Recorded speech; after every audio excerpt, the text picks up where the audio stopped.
અમદાવાદથી તો મહત્વપૂર્ણ સમાચાર પર આપણે નજર કરીએ તો અમદાવાદના જોધપુર વોર્ડમાં ભાજપનો ભગવો લહેરાયો છે। વોર્ડના ભાજપના 4 ઉમેદવારોની જીત થઈ છે। અમદાવાદથી આ મહત્વપૂર્ણ સમાચાર। ભાગ્યેશ પટેલ, ભારતીબેન ગોહિલની જીત થઈ છે। વિનોદભાઈ પટેલ, નૈનાબેન કોટકની પણ જીત થઈ છે।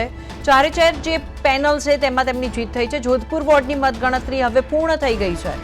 અમદાવાદની અમે વાત કરી રહ્યા છીએ। અમદાવાદના જોધપુર વોર્ડમાં ભાજપનો ભગવો લહેરાયો છે। આ નરેશ, શું કહેવું છે? અત્યારે મેં જે રીતે અમદાવાદની વાત કરી, ચારે ચાર જે પેનલ હતી તેમાં ભાજપ જીતી ગઈ છે, એટલે હવે ત્યાં મતગણતરી સમાપ્ત થઈ ગઈ છે। જોધપુર વોર્ડ છે ભૂમિ, એ પહેલેથી છે ભાજપનો ગઢ રહ્યો છે। તમે જુઓ કે અગાઉ પણ છે એ મેયર જે છે એ પણ જોધપુર વોર્ડમાંથી આવેલા હતા। એ સિવાય જે છે ત્યાંના જે પણ કોર્પોરેટરો છે તે કોર્પોરેશનની અંદર પણ છે એ અલગ અલગ પદ જે છે એના ઉપર માહિતી આપતા રહ્યા છે એ પ્રમાણે કે પદ જે છે એમણે ભોગવી ચૂક્યા છે। અને જોધપુરમાં છે એ એવું છે કે મોટા ભાગે છે એ એલિટ વર્ગની છે એ ત્યાં વસ્તી છે અને એ બધા જે છે મોટા ભાગે ભાજપને મત આપતા હોય છે। તો જોધપુર વોર્ડ ભાજપ જીતે તો એમાં છે એ આપણને કોઈ નવાઈ એટલા માટે ના લાગે, કારણ કે વર્ષોથી છે ભાજપનો ગઢ રહ્યો છે। હવે આપણે અમદાવાદની બીજી છે એની વાત કરીએ। ઈસનપુર, થલતેજ, એલિસ બ્રિજ, ઘાટલોડિયા, અને એમાં ભાજપની પેનલ અત્યારે આગળ જોવા મળી રહી છે। નરેશ, ઈસનપુર એ સિવાય બીજી તમે જે વાત કરી, એલિસ બ્રિજ, ઘાટલોડિયા, બધી જ બેઠકો છે ભૂમિ ભાજપનો ગઢ છે। અને તમે જુઓ કે 55% આસપાસ મતદાન થયું છે અને આ બધી જ જગ્યાએ છે મોટા ભાગે છે ભાજપ જે છે કહેવાય કે વર્ષોથી છે એ કથુ સત્તા ભોગવે છે।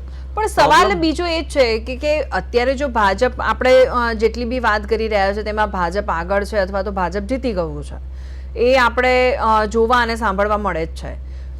અને તેમ છતાં પણ ઘણી ત્યાં જે આપણે અત્યારના જે રહેવાસીઓ છે ને એ લોકોને તો પ્રોબ્લેમ થતો જ રહે છે કે અમને આ વસ્તુ નથી મળતી। રોડ રસ્તા, જે પાયાની જે સુવિધાઓ છે તેનો તો અભાવ રહે છે। જેમ જે ગઢ માનવામાં આવે છે, ભાજપનો ગઢ છે, છતાં પણ ત્યાંના રહેવાસીઓ તો બૂમો પાડે જ છે અથવા કે એમની જે પાયાની સુવિધાઓ છે તેમાં તો અભાવ છે। તેમ છતાં પણ ત્યાંની જનતા ભાજપને જ વોટ આપે છે।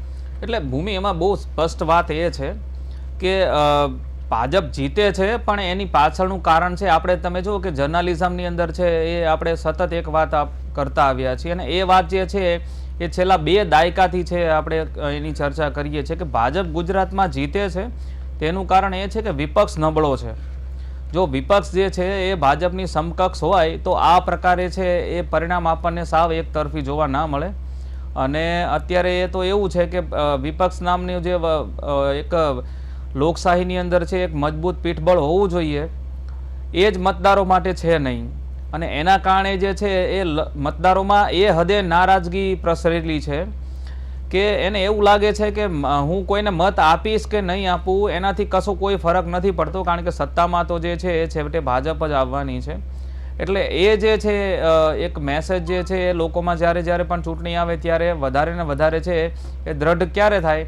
દાખલા તરીકે 700 જેટલી બેઠકો જે છે એ બિનહરીફ થાય તો બિનહરીફ થઈ બેઠકો, એનો એક મેસેજ લોકોમાં એવો જાય કે હવે ભાજપે શરૂઆત તો કરી દીધી છે, 700 બેઠકો તો એ વગર ચૂંટણીએ જીતી ગઈ છે, તો આગળ પણ છે આવશે તો ભાજપ જ। એટલે એના કારણે જે છે એ નેતાઓમાં પણ છે એ જે ચૂંટાઈને આવે છે એ પણ એટલા નિશ્ચિત થઈ જાય છે કે એમને એવું છે કે લોકોના કામ કરીએ કે ના કરીએ, ચૂંટાવાના તો અમે જ છીએ ને એમ। એટલે એના કારણે જે છે એ મને લાગે છે મતદારો જે છે એમાં જબરજસ્ત રોષ તો છે જ, પણ એ જે રોષ છે એ મતપેટીમાં જે કન્વર્ટ થવો જોઈએ, ઈવીએમમાં જે કન્વર્ટ થવો જોઈએ, એ એક સાથે કન્વર્ટ થવો જોઈએ, એ નથી થતો અને તેના કારણે જે છે એ ભાજપના છે એ સતત જીતતી રહે છે। અને એના કારણે છે એ થાય છે એવું કે કોંગ્રેસ પ્રત્યે છે એ લોકોની નારાજગી છે એ સતત વધતી જ જાય છે। લોકો છે એને માત્ર વિકલ્પની જરૂર છે અત્યારે, એવું અત્યારે તો લાગે છે। અને જ્યાં પણ છે એ લોકોને વિકલ્પ મળશે ત્યાં જે છે એ લોકો આ પ્રકારના જે નેતાઓ કે જે છે એ સત્તાના મદમાં છે એ અંધ થઈ ગયા હોય, લોકો સામે છે એ તુમાકીથી વાત કરતા હોય, નાના મોટા કામ જે લોકોના વર્ષોથી પેન્ડિંગ હોય તે પણ પૂરા ના કરતા હોય, એ બધાને છે એ લોકો રસ્તો દેખાડી દે। જરૂર માત્ર એટલી જ હોય છે કે તેમને છે એક ચોક્કસ વિકલ્પ મળવો જોઈએ। એટલે જ કદાચ બની શકે કે આજે આપણા ગુજરાતના રહેવાસીઓ છે કદાચ એટલા માટે કોઈ બીજા પક્ષ પર વિશ્વાસ નથી કરી શકતા, કેમ કે બીજો જે પક્ષ છે તે નબળો છે, કોંગ્રેસ હોય કે આપ હોય કે બીજા અન્ય કોઈ પક્ષ હોય. એટલે કદાચ બની શકે કે ભાજપની માનસિકતા કદાચ એ પણ હોય કે ભલે ઓછી તો ઓછી પણ જીત તો અમારી જ થવાની છે સીટો સાથે. હા, એટલે મેં કહ્યું ને એ પ્રમાણે કે જીતવાના તો અમે જ છીએ, તમારી સામે છે, એ અમારા સિવાય કોઈ વિકલ્પ નથી એમ. એટલે એમનું સંગઠન ભાજપનું એટલું મજબૂત છે, પૈસા એટલા છે અને છેવાડાના માણસ સુધી છે એમની પહોંચ છે, એમના કાર્યકર્તાઓ છે પહોંચી જાય છે. એટલે ભાજપની મહેનત પણ છે અને એની સામે જે છે વિપક્ષ નબળો છે એ વાત પણ એટલી જ સાચી છે. અને તેના જ કારણે છે એ ગુજરાતમાં છેલ્લા 3 દાયકાથી છે ભાજપનું એક હથ્થું શાસન છે. પણ જે મેં કહ્યું એ પ્રમાણે કે એક હથ્થું શાસન છે અને તેના જ કારણે છે એ લોકોમાં છે એ અંદરખાને નારાજગી છે એ સતત વધતી જ જાય છે. જ્યાં જ્યાં પણ છે એ જેમ તમે વાત કરી ને કે છૂટક ઘટનાઓ છે એ આ બાબતમાં છે એ આપણને ઈશારો કરી જ દેતી હોય છે. જેમ તમે વાત કરી કે લોધિકાની અંદર છે એ આમ આદમી પાર્ટીની પેનલ જીતી રહી છે, ભુજની અંદર જે છે એ AIMIMની પેનલ જીતી રહી છે. તો આ પ્રકારના જે ચમકારા છે એ મને લાગે છે હજી આજના દિવસમાં છે બીજા પણ ઘણા જ બધા જોવા મળશે.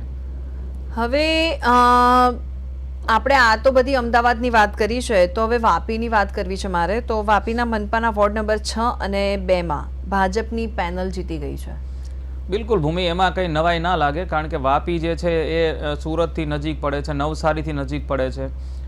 ગૃહ રાજ્યમંત્રી હર્ષ સંઘવી જે છે એ સુરતમાંથી છે, CR પાટીલ જે છે એ નવસારીમાંથી છે અને ત્યાંથી જે છે એ વાપી ખૂબ નજીકનો વિસ્તાર છે. પહેલી વખત જે છે ત્યાં મહાનગરપાલિકા જાહેર થયા પછી ચૂંટણી યોજાઈ રહી છે અને સ્વાભાવિક છે કે જે સત્તા પક્ષમાં હોય તે જ પક્ષ જે છે એ આગળ જે એના ફળો મેળવતું હોય છે. તો વાપીની અંદર ભાજપ જીતે તો એમાં આપણને કોઈ નવાઈ નહીં લાગે. બિલકુલ નરેશ, આગળ પણ તમારી સાથે આ ચર્ચા યથાવત રાખીશ, પણ તમારો ખૂબ ખૂબ આભાર. તમારી સાથે આગળ પણ વાતચીત કરીશું.